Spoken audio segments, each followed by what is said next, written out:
No podría ser escritor si no soy primero lector. Y lector fui desde niño.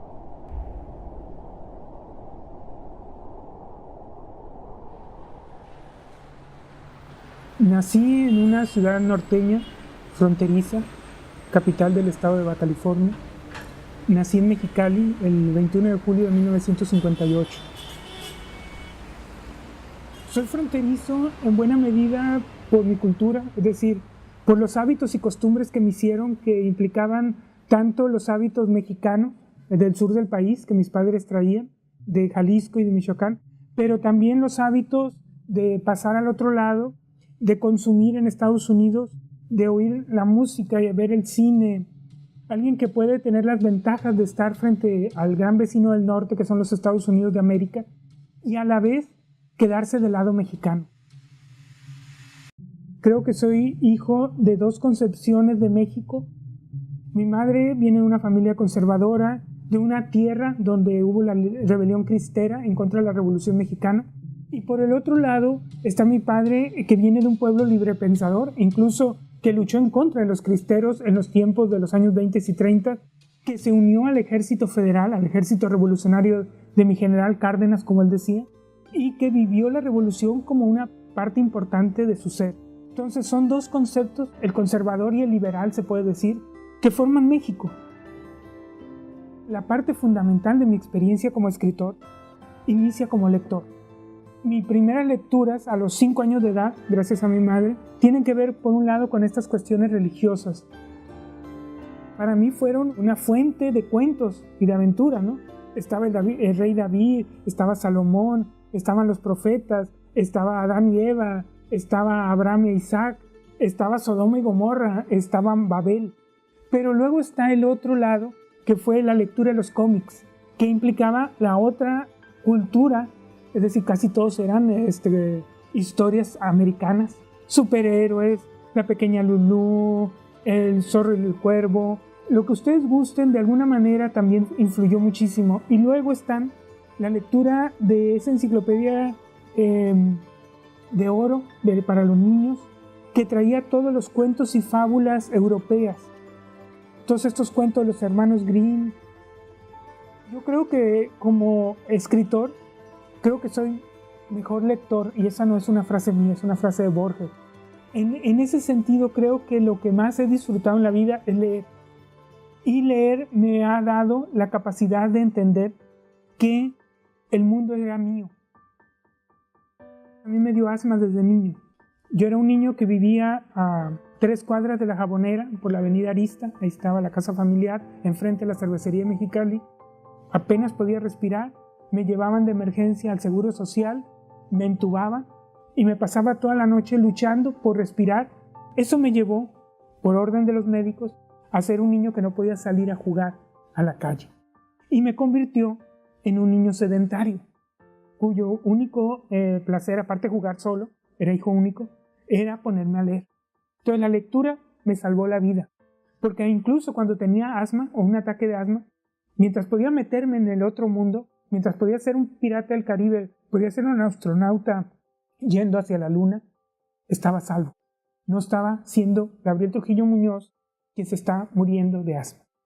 Y también eso fue importantísimo para decidir que la carrera que iba a estudiar era medicina. No para salvar a la humanidad, lo reconozco, no tengo ese espíritu altruista, era para salvarme a mí mismo. Fui a vivir a otra ciudad y fui a descubrir los otros Méxicos que ignoraba. Me di cuenta de que todo lo que yo quería ver culturalmente estaba en el centro del país, pero que también no quería vivir en el centro del país. Y esto tiene que ver con que yo nunca me sentí un norteño, yo nunca me sentí un fronterizo hasta que estuve en el sur. Yo venía de un México diferente al México donde eran mis compañeros mayoritariamente. Y eso me hizo comprender algo importante. Yo conocía perfectamente, por lector de libros, lo que ustedes gusten de México, e ignoraba todo sobre el norte, mi propio espacio. Pero mientras tanto, estudié la carrera, la terminé, y en 1981 regreso a Mexicali.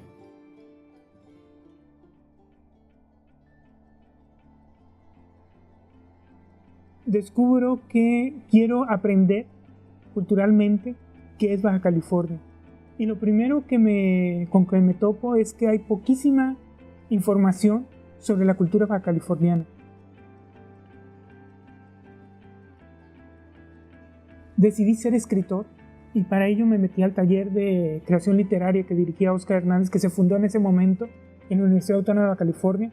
Y por el otro lado me puse a tratar de contactar con todos los historiadores, David Piñera, Adalberto Walter, Celso Aguirre, toda la gente que estaba trabajando, Pedro F. Pérez y Ramírez, todos eran de generaciones anteriores, pero a los cuales les preguntaba qué aportaciones hemos hecho los bajacalifornianos, los norteños, los fronterizos a la cultura nacional. Y en ese sentido no había respuestas. Eso no estaba en libros, porque no existían los libros. Estaba en los papeles polvosos de las hemerotecas, en periódicos viejos, en revistas amarillentas. Tuve que darme cuenta que tenía que ser yo, de alguna manera, el que tenía que buscar. Y por el otro lado, empecé siendo poeta. Mi primera publicación, poemas, que sacamos en mimeógrafo, que pegamos a mano y que distribuimos los 50 ejemplares que sacamos entre los compas, se podría decir. Fue de alguna manera el primer paso también para decir públicamente soy escritor, pero también ahora me doy cuenta fue el primer paso para decir quiero ser editor de publicaciones. Si no existen los libros, también quiero publicarlos. Todos los siguientes 10 años fueron de construcción de cosas que no existían. Creamos unas revistas literarias, creamos publicaciones académicas, creamos encuentros de escritores, fundamos muchas cosas que de una u otra manera no existían. Me convertí en periodista cultural, ensayista, reseñista y al final narrador también. Creo que en buena medida todo este conjunto de obras y todo este conjunto de acciones, digamos, literarias, tenían como fin explicarme a mí mismo quién era yo como un baja californiano y como un mexicalense. Me he dado a la tarea de investigar lo que se puede llamar la cultura en términos de artes o de manifestaciones artísticas. Buena parte de mi obra es una obra dedicada a hablar de los demás, de los pioneros que iniciaron las artes en Baja California a fines del siglo XIX o a principios del siglo XX. Lo que ustedes quieran ya había en el norte mexicano, con muy poca distribución y muy poca difusión de lo que se hacía. Soy un interesado en la literatura fantástica y de ciencia ficción, en la narrativa policíaca. Quise saber más también sobre qué aportó México a estos tipos de géneros literarios y tarde o temprano me puse a escribir también narraciones mías sobre la frontera norte mexicana. Me interesan muchos temas, me interesa la etapa misional y su choque con la cultura indígena, me interesa la revolución flores-magonista en 1911 y su choque contra la tiranía del dictador Porfirio Díaz. Me interesa mucho la cultura de los años 20, todos estos años locos con la cultura con la industria del vicio, como se llamaba entonces. Es como cuando se convierte la frontera en la leyenda negra. Y como poeta me interesaban 3 o 4 cosas básicas. ¿Qué es lo que te atrae del mundo en que estás, en que vives o que te rodea? En el caso de alguien que vive en la frontera y que vive en un lugar como Mexicali, lógicamente es el ámbito natural, el desierto, la naturaleza seca, la luz solar. Entonces, buena parte de mi poesía es una poesía visual en el sentido de que se atiene al lenguaje de la luz y de lo que puede transmitir de esa luz o traducir de esa luz a las palabras, a los versos. En ese sentido, mi poesía es siempre poesía del horizonte llano y poesía de los espacios abiertos, que explora lo histórico de nosotros mismos, pero también lo histórico que nos corresponde como una cultura de mestizaje.